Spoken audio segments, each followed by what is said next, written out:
Hello and welcome to the Print Headlines. I am Samah Qundeel and let's see the top headlines for today. Plea in Supreme Court seeks NTA overhaul after NEET paper leak.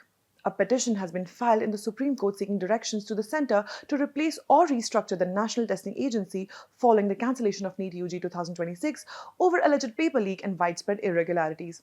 The plea has also sought reconduct of the exam under strict scrutiny of a judicially appointed high-powered committee, supervised by an interim oversight panel constituted by the Apex Court.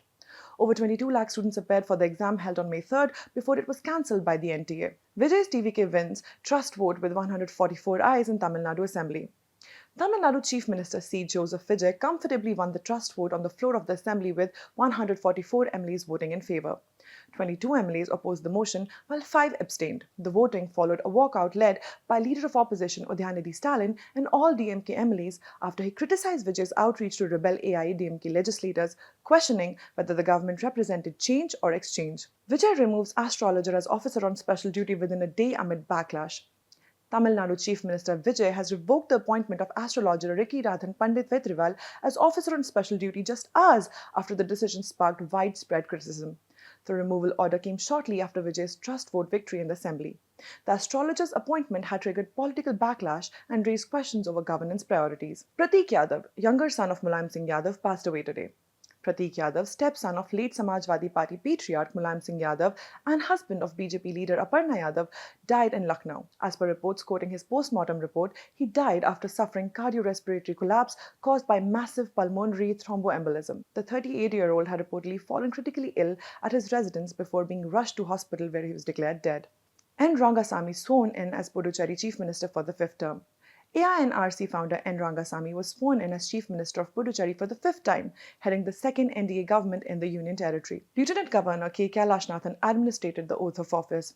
BJP Legislative Party leader A. Namasivayam and AINRC MLA Maladi Krishna Rao were also sworn in as ministers. 3 Kuki church leaders and a driver were shot dead in Manipur's Kangpokpi district after suspected militants from the Zeliangrong United Front allegedly ambushed their vehicle. The attack triggered retaliatory hostage taking from both Kuki and Naga communities, escalating tensions in the violence-hit state. Police have intensified security deployment in the region. Suvendu, to retain Bhabanipur seat, gives up Nandigram. West Bengal Chief Minister Suvendu Adhikari has announced that he will retain the Bhabanipur Assembly seat and vacate Nandigram after winning both constituencies in the recent election. Adhikari defeated former CM Mamata Banerjee in Bhabanipur and also retained Nandigram with a comfortable margin. Air India suspends 6 overseas routes amid fuel crisis. Air India has temporarily suspended services on 6 international routes including Delhi to Chicago, Mumbai to New York till August due to rising jet fuel prices and airspace restrictions linked to the West Asia conflict. The airline has also announced wider cuts to international operations to reduce costs. Cabinet clears 37,500 crore rupees coal gasification push amid supply concerns. The Union Cabinet approved a 37,500 crore rupees incentive scheme to promote surface coal and lignite gasification projects. This marks India's biggest push yet to build a domestic coal-to-chemicals ecosystem amid growing concerns over energy security and supply disruptions arising from geopolitical tensions in West Asia. The scheme cleared by the cabinet, chaired by Prime Minister Narendra Modi, seeks to accelerate India's target of gasifying 100 million tons of coal by 2030 and reduce dependence on imports of key industrial feedstock and fuels. CBSE Class 12th results declared, pass percentage drops to 85%. The CBSE has declared Class 12th examination results with the overall pass percentage dropping to 85%, over 3 percentage points lower than the last year. More than 94,000 students scored above 90%, while over 17,000 crossed the 95% mark. US President Donald Trump arrived in China for high-stakes talks with President Xi Jinping, accompanied by Nvidia CEO Jensen Huang and other top American business leaders. Trump said he would push Xi to open up Beijing to US business amid tensions over trade, Iran and Taiwan. Pakistan signals Turkey Qatar may join Saudi Defense Pact.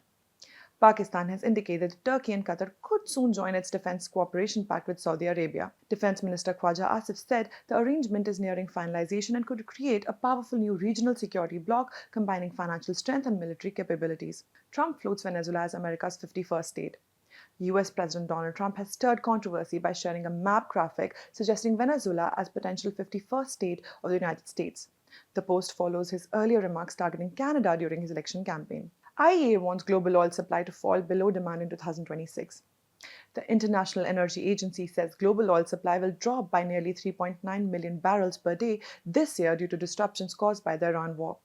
The agency warned that shrinking supply will outpace falling demand, worsening energy market instability. Punjab origin biker gang founder jailed in US arms case. Jashanpreet Singh, founder of California-based motorcycle club Punjabi Devils, has been sentenced to 5 years and 4 months in prison for illegal firearms dealing and possession of a machine gun. He was arrested while attempting to flee to India last year. Israeli drone strike kills 8 south of Beirut. Israeli drones struck vehicles on a highway south of Beirut, killing 8 people, including 2 children.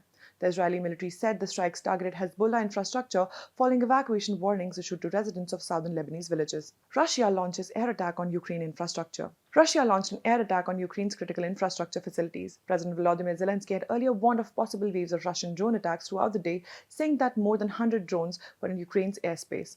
King Charles' speech outlines UK government agenda.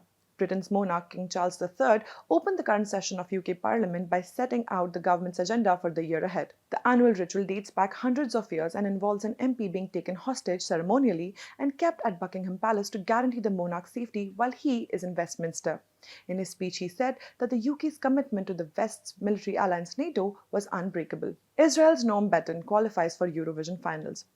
Israel has qualified for the Eurovision Song Contest final to compete on Saturday, receiving controversial feedback from the audience. Norm Betten, who is representing the country, performed his English, Hebrew and French song, Michelle. 5 nations, including Spain and Ireland, are boycotting the contest over Israel's participation. More than 1,000 passengers held on cruise after gastrointestinal illness outbreak. More than 1,000 passengers are being held on a UK-operated cruise ship in France after 49 people fell ill from gastrointestinal sickness. Local health authorities at Bordeaux said 3 passengers had been isolated in their cabins on the Ambition, while other passengers will not be able to disembark in the port. They added that there was no reason to link the outbreak to the hantavirus outbreak on a separate cruise ship. Thank you for watching. We'll be back tomorrow with more such updates.